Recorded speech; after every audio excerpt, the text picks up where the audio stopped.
자, 여러분 반갑습니다. 자, 이 시간부터 여러분들과 같이 수업을 하게 될 오은입니다. 자, 다시 한번 인사드리겠습니다. 반갑습니다. 자, 여러분들 이제 강의를 보시면 어떻게 보면 이렇게 볼 수도 있어요. 좀 짧아 보일 수도 있지만 사실은 여러분 잘 생각해 보시면 자세하게 하는 것도 물론 중요합니다. 그게 가장 중요하긴 해요. 그런데 그 내용을 굉장히 압축해서 핵심적인 것은 분명히 다 다룹니다. 그리고 나머지는 문제를 풀면서 또 교재를 보면서 여러분들이 풀 수 있을 정도로 제가 핵심적인 것은 전체적인 설명을 해드릴 겁니다. 무엇보다 여러분들이 볼 때도 문법적인 거에 대해서 조금 심적인 부담이 있을 거예요. 그래서 거기에서 포인트가 되는 거, 나올 만한 거, 단기간에 빠르게 할 수 있는 그런 방법들을 제가 한꺼번에 해결해 드리겠습니다. 그러니까 이게 너무 짧다 이런 생각을 안 하셔도 될 것 같아요.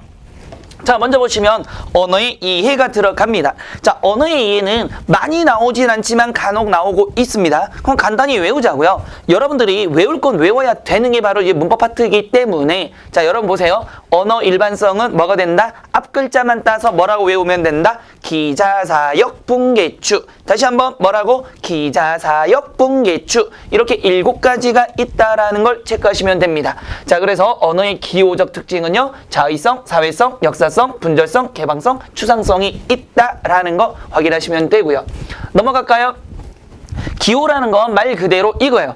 자, 언어는 인간의 의사소통하는 데 쓰이는 기호고 표현하고자 하는 내용과 형식이다. 그러면 형식은 뭐라고? 의자라는 형식, 말소리를 하고 있는 거죠. 그럼 내용은 결국 뭐다? 엉덩이를 딱 깔고 앉는 그런 것들을 내용이라고 하는 거죠. 자, 다시 한번.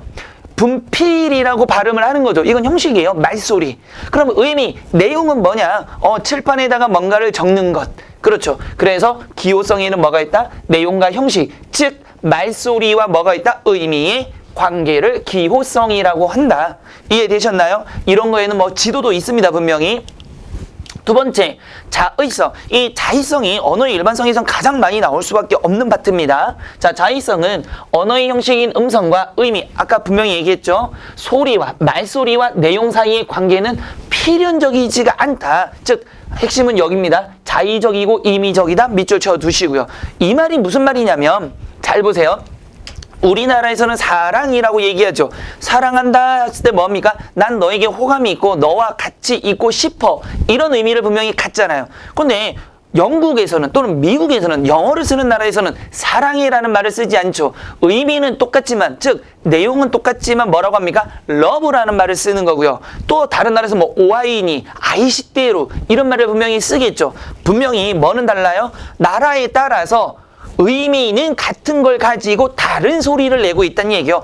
꼭 사랑이라고 전 세계가 같이 할 필요는 없다라는 얘기입니다. 그래서 영어에서는 사랑, 우리나라엔 사랑, 영어에서는 love, 독일에서는 liebe 이런 식으로 즉 다시 말하면 내용에 대해서 언어마다 소리, 음성 형식이 다르다. 이게 자의성이에요. 됐죠? 근데 이 자의성에는 동음이어와 유의어도 있고요. 의성어, 의태어도 있고요. 그 다음에 뭐가 있다? 사회성도 있고요. 역사성, 사회성도 있다라는 겁니다. 잘 기억해 두세요. 그런데 의성어나 의태어는 자의성이 가장 약하다라는 말은 무슨 말이냐면 요거예요.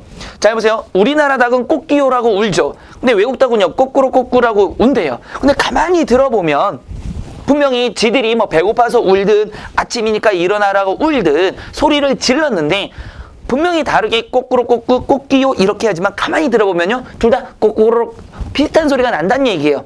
그러니까 뭐가 된다? 자의성이 가장 약하다는 겁니다. 속된 말로 우리나라 개는 멍멍 짖는다 그러죠. 근데 미국 개는 뭐뭐 짖는다 그래요. 근데 가만히 들어보면 우리나라 개도 무엇하고 소리가 나요. 유사한 소리가 나요. 그래서 자의성이 가장 약하다라는 것. 다시 한번 동음이어와 유의어도 있고요. 또 뭐도 있고요. 의성어, 의태어도 있고요. 그 다음에 사회성도 있고요. 되셨죠? 그 다음에 사회성은 다른 말로는 불역성이라고 합니다. 우리 약속에서 뭔가가 만들어졌다라면 개인이 그것을 마음대로 바꿀 수가 없다는 얘기입니다. 그래서 언어는 자의적 성격을 지녔기 때문에 사회적 약속이 필요하고 일단 사회적 약속이 이루어지면 이거는 핵심은 여기다가 밑줄 치셔야 돼요. 개인이 뭐 할 수 없다? 바꿀 수가 없다라는 겁니다. 그래서 뭐가 된다? 불역성 바꿀 수가 없다라는 거예요. 그럼 예를 들면 이거를 우리는 분필이라고 약속했는데 한 개인이 난 분필 싫어. 난 저거 화장실로 할 거야. 대화가 안 되겠죠. 두 번째, 그 다음은 역사성이라는 겁니다.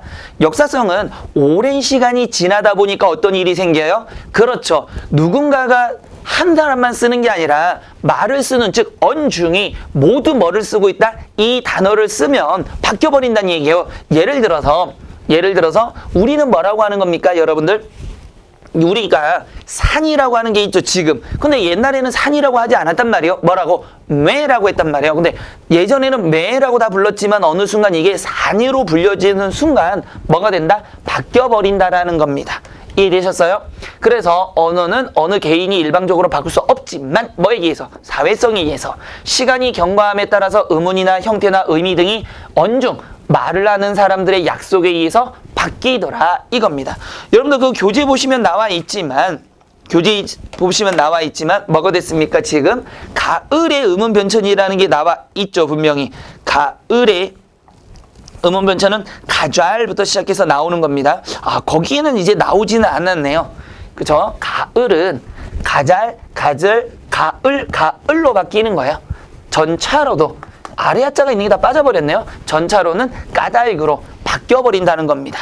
이해되셨나요? 넘어갈게요. 요건 조금 오타가 나버렸습니다. 넘어가겠습니다. 분절성이라는 거를 보시면 우리 일반적인 자연의 모든 것들은 다 연속적으로 이어져 있어요. 그런데 우리가 임의적으로 나눠버린다는 얘기예요. 보시면 턱이 어디 있어요? 턱이 여기라면 여러분들이 어딘가 여기서부터 여기까지 턱이라고 하겠죠. 근데 딱 맞았을 때 턱 돌아간다는 말을 해요, 안 해요? 하잖아요. 만약에 이게 나눠져 있으면 딱 맞았을 때 일부만 싹 돌아가야 되는데 그럴 일은 없잖아요. 그러니까 연속되어 있는 걸 우리가 임의적으로 잘라버리는 겁니다. 대표적인 게 무지개죠. 빨주, 노초, 파남보 7개를 나눴는데 빨강, 주황, 노랑 이렇게 확 바뀌어요? 그렇진 않죠. 그러니까 연속적으로 이루어져 있는 것을 불연속적으로 끊어서 표현. 이게 중요하죠. 끊어서 표현. 그게 분절성이라는 겁니다. 그 다음에 개방성은요, 창조성이라고도 얘기하는데 우리는 단어, 음은, 어절 이 모든 것들을 또 뭔가를 만들어낼 수가 있다라는 겁니다. 그랬을 때 무수한 수의 어휘를 만들고 무수한 수의 긴 문장을 만들어낼 수 있고, 또는 만드는 것뿐만이 아니라 우리가 실제 존재하지 않는 상상의 어떤 것까지도 뭐 할 수 있다? 만들어낼 수 있다라는 게 개방성, 다른 말로 창조성이라고 한다라는 거 이해하시고요. 넘어가시면 추상성입니다. 자, 추상성은 여러분 잘 보세요. 혹시 문제 나왔을 때 다 틀릴 수도 있어요. 근데 우리만 맞추면 되는 게 있습니다. 고등어, 참조기, 감성동, 노래미라는 게 있죠. 그럼 여러분들 고등어는 존재해요, 안 존재해요? 고등어라는 건 있죠, 분명히. 그럼 여러분 물고기가 있어요, 없어요? 물고기는 존재하는 게 아닙니다.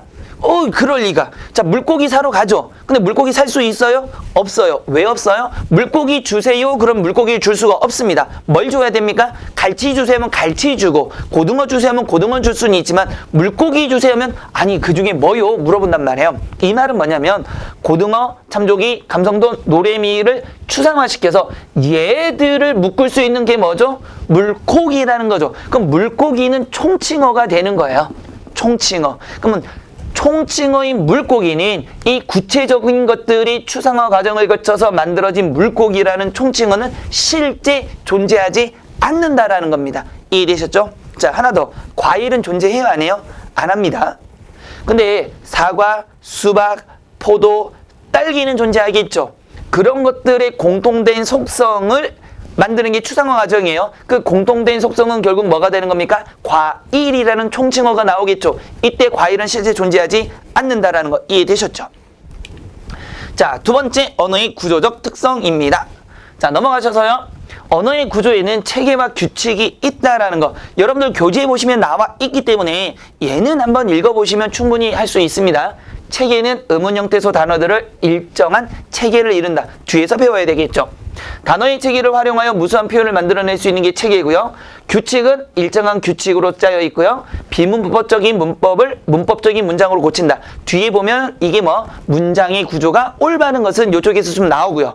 그렇죠? 얘는요, 우리가 여러분들이 좀 어려워하는, 또 많이 해야 되는 뭐가 된다? 의문, 단어, 형태소 이런 부분들이 바로 체계고, 규칙은 주어와 서술어의 관계가 잘 됐냐, 대등 관계가 잘 이루어졌냐, 뒤에 보시면 그 파트별로 나눠져 있으니 그때 가서 좀 자세히 하도록 하겠습니다.